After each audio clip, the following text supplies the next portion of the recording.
मुरीद शाख मां रणी कैनाल वट ट्रक जो मोटरसाइकिल के टक्कर लगो है। ब औरतूं फौत थी वयूं आहिनि। अफ़सोसनाक ख़बर आहे असां शेयर कयूं पिया। हादसे में मोटरसाइकिल ते सवार नसरीन ऐं मुस्मात अशरफ सोलंगी थॾे ते ई फौत थी वियूं।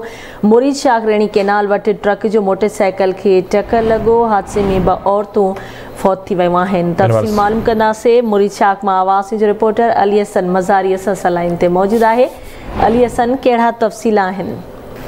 जी बिल्कुल, मूंखे ॿुधाईंदो हलां त मुरीद शाख भरिसां खंबड़ा थाणे जे हद में रैणी किनाल वटि तेज़ रफ़्तार ट्रक जो मोटरसाइकिल खे टक्कर थी पियो, जंहिंजे नतीजे में ॿ औरतूं मौक़े ते ई फौत थी वियूं। फौती औरतुनि में मुस्मात अशरफ ऐं मुस्मात नसरीन सोलंगी शामिल आहिनि। फौतियुनि जो तालुक़ु पंजाब चौक चदड़ सां ॿुधायो पियो वञे।